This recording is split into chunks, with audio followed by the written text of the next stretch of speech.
Bueno, démosle la palabra a la doctora Clemencia Mayorga.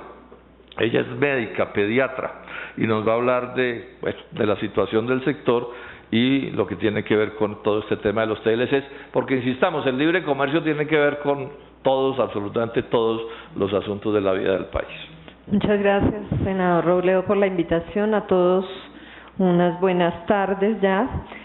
Bueno, hablar de salud y TLC es difícil porque distinguir y poder diferenciar la crisis en la que se encuentra el sector salud per se desde el año 93 de la Ley 100 y poder evaluar muy bien cuáles han sido los efectos específicos en el tema de la salud en estos años directamente por efecto del TLC. Diferenciar eso es muy difícil, porque estoy convencida de que desde la Ley 100 se prepara todo el terreno para la entrada, pues luego de estas condiciones de libre comercio también en el tema de salud. Entonces no hay como un punto de quiebre, y además a raíz de esto estuve buscando estudios de evaluación serios en el tema de la salud sobre el impacto de los TLC, y pues por supuesto no existen estudios importantes, y el ministerio, y ese es un reclamo que hay que hacer, ni siquiera sabe qué ha pasado específicamente por eso. Pero quisiera señalar, son muchos los aspectos que se pueden tocar en el tema de la salud y los TLC, pero quisiera señalar un poco el tema de la fundamentación del derecho a la salud versus el libre comercio. Es que hablar de libre comercio y hablar de salud es un contrasentido. O sea, ahí ya tenemos un problema grave, estamos sujetos a las leyes del mercado desde el año 93, pero en los últimos años lo que nosotros hemos encontrado es la entrada de las grandes multinacionales del sector al sector de la salud, de empresas extranjeras, y esas multinacionales en un sistema de salud que, como ustedes saben, hoy más que quebrado, 12 a 14 billones de pesos se calcula que es la deuda de las EPS a los hospitales públicos y privados en Colombia, pues está absolutamente, digo yo, indefenso, pero planificadamente preparado para que toda esta infraestructura del sector salud sea vendida a estas multinacionales, y eso es lo que está pasando. Si ustedes revisan el tema, por ejemplo, de lo que pasó en el departamento de Guainía, pues prácticamente se hace una alianza público-privada donde se entrega todo el sector de la salud de todo un departamento como este en alianza público-privada. En Bogotá, pues ni hablar, ya tenemos el 80% de la prestación de servicio de salud en manos de privados, pero las clínicas y hospitales, incluso privadas, hoy están quebradas. Es decir, que quienes han hecho el esfuerzo, pienso yo, a nivel nacional por tener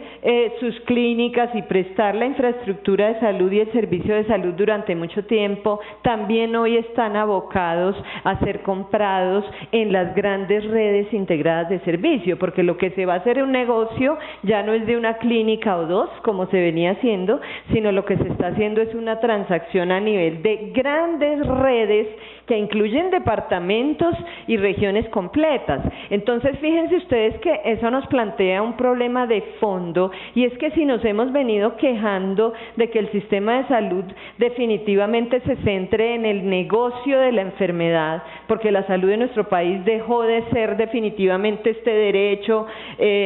humano, grande, que depende de unos determinantes de salud que además también van a ser afectados por el TLC, porque ustedes han hablado de otra cantidad de aspectos que yo no conozco a fondo, pero que yo sé que afectan en últimas la salud de los colombianos. Y si ese terreno se está abriendo de esa manera, pues lo que se va a hacer es profundizar mucho más este modelo del mercado de la salud, y no vamos a tener la menor posibilidad, pienso yo, de poder dar un cambio y una transformación al modelo de salud, que es lo que necesita el pueblo colombiano. Hoy ya estamos viviendo las consecuencias de un sistema de salud donde el 30% de la gente no tiene acceso a los medicamentos, y ya me voy a referir un momentico al tema de los medicamentos y los tratados de libre comercio, pero tenemos una cantidad de barreras de acceso que hoy impiden garantizar el derecho a la salud, y yo me pregunto, con estas facilidades para la llegada de estas multinacionales en las zonas dispersas, a la población pobre, en donde aquí tenemos, senador Robledo, zonas del país donde para ir a poner una vacuna a un niño, y ese es mi tema, hay que coger una, ¿cómo se llama?, chalupa, irse 8 horas a buscar el niño para poder poner la vacuna. Esa es la realidad de Colombia. Y entonces uno se pregunta,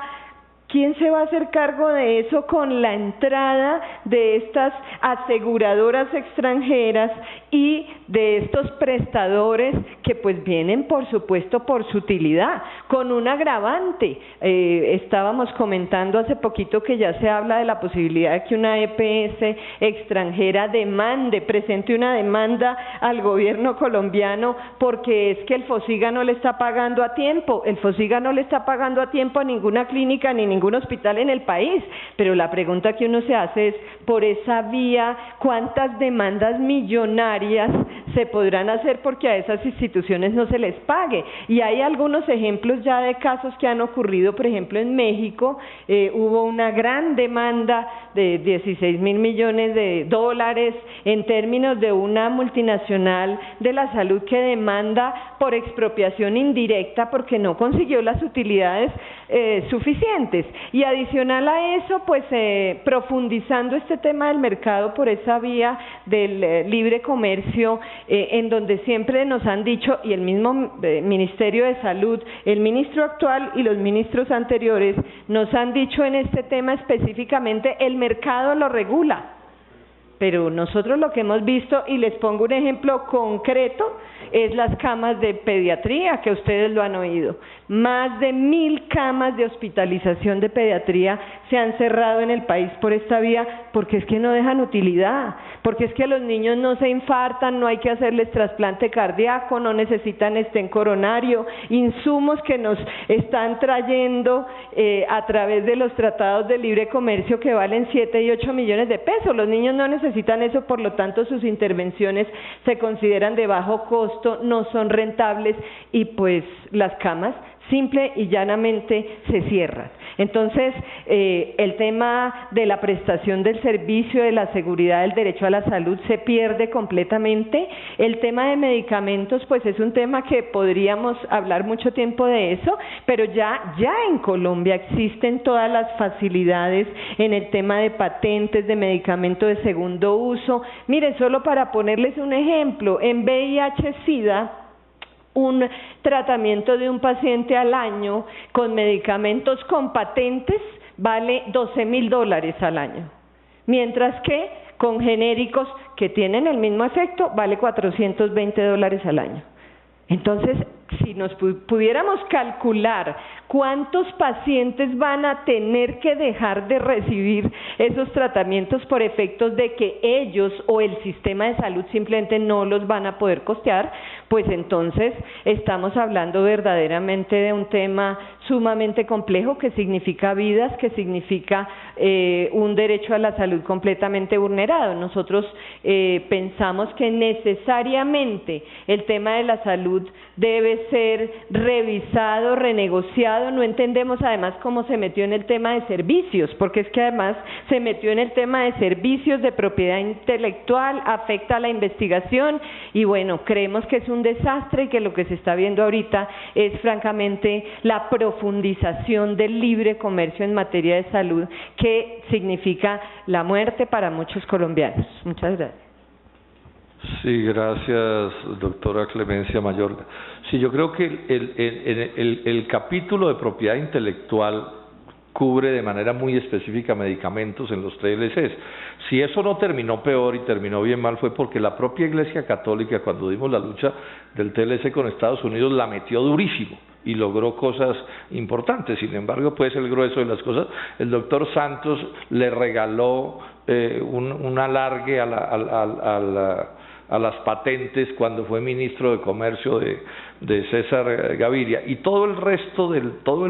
este horror de las EPS y todo el negocio es parte del capítulo del sector financiero o de aseguramiento o de servicios, o de todo eso está completamente enmarcado ahí, y ese es el sueño. En estos días que aparece que hay una inversión importante de capital norteamericano en una de las EPS que funciona en Colombia, el doctor Gaviria no tuvo problema en mandar un trino, un comentario diciéndoles, miren, hacia allá es donde hay que mirar, porque finalmente de eso es de lo que se trata, es el negocio socio en lo que al final consiste este asunto.